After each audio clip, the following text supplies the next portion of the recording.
Good afternoon student. कक्षा 7 विषय हिंदी और जिस किताब से हम पढ़ रहे हैं उसका नाम है बाल महाभारत कथा। बाल महाभारत कथा में आज हम लोग अध्याय 8 कर्ण नामक पाठ का अध्ययन करेंगे। पांडवों ने पहले कृपाचार्य से और बाद में द्रोणाचार्य से अस्त्र शस्त्र की शिक्षा पाई। उनको जब विद्या में काफ़ी निपुणता प्राप्त हो गई तो एक भारी समारोह किया गया जिसमें सबने अपने कौशल का प्रदर्शन किया। सारे नगरवासी इस समारोह को देखने आए थे। तरह तरह के खेल हुए और हर एक राजकुमार यही चाहता था कि वही सबसे बढ़कर निकले। आपस में प्रतिस्पर्धा बड़े जोर की थी, परंतु तीर चलाने पे पांडु पुत्र अर्जुन का कोई सामना नहीं कर सकता था। अर्जुन ने अर्थात सानी न था। अर्जुन ने धनुष विद्या में कमाल का खेल दिखाया। उसकी अद्भुत चतुरता को देखकर सभी दर्शक और राजवंश के सभी उपस्थित लोग दंग रह गए। यह देखकर दुर्योधन का मन ईर्ष्या से जलने लगा।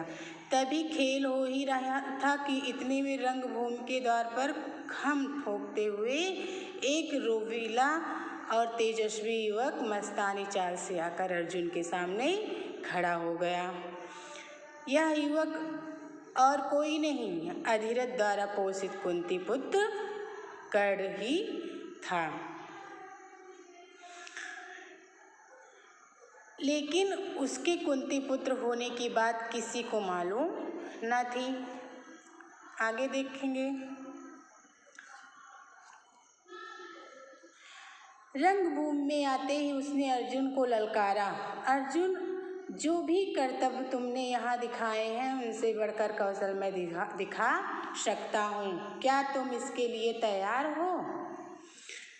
इस चुनौती को सुनकर दर्शक मंडली में बड़ी खलबली मच गई, पर ईर्ष्या की आग से जलने वाले दुर्योधन को बड़ी राहत मिली। वह बड़ा प्रसन्न हुआ।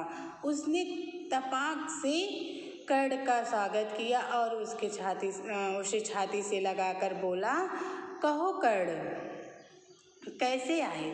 बताओ, हम तुम्हारे लिए क्या कर सकते हैं? कर्ण बोला, राजन, मैं अर्जुन से द्वंद्व युद्ध और आपसे मित्रता करना चाहता हूँ। कर्ण की चुनौती को सुनकर अर्जुन को बड़ा तहस आया। वह बोला, कर्ण, सभा में जो बिना बुलाए आते हैं और जो बिना किसी के पूछे बोलने लगते हैं वे निंदा के योग्य होते हैं। किसने कहा? अर्जुन ने कहा कि हे कर्ण, सभा में जो बिन बुलाए आते हैं और बिन बुलाए आते हैं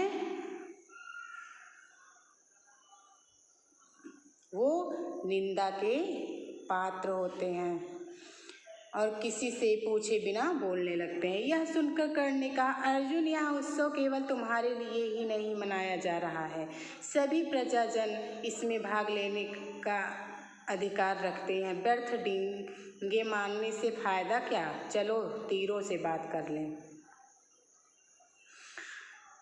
आगे देखेंगे। जब कर्ण ने अर्जुन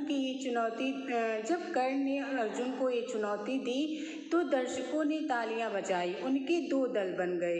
एक दल अर्जुन को बढ़ावा देने लगा और दूसरा कर्ण को। इसी प्रकार वहां इकट्ठी स्त्रियों के भी दो दल बन गए। कुंती ने कर्ण को देखते ही पहचान लिया और भय तथा लज्जा के मारे मूर्छित सी हो गई। उसकी यह हालत देखकर विदुर ने दासियों को बुलाकर उसे चेत करवाया, अर्थात उसने उनको होश में लाया। इसी बीच कृपाचार्य ने उठकर कर्ण से कहा, अज्ञात वीर, महाराज पांडु का पुत्र और कुरुवंश का वीर अर्जुन तुम्हारे साथ द्वंद्व युद्ध करने के लिए तैयार है, किंतु तुम पहले अपना परिचय तो दो। तुम कौन हो? किसके पुत्र हो? किस राजकुल को तुम विभूषित करते हो?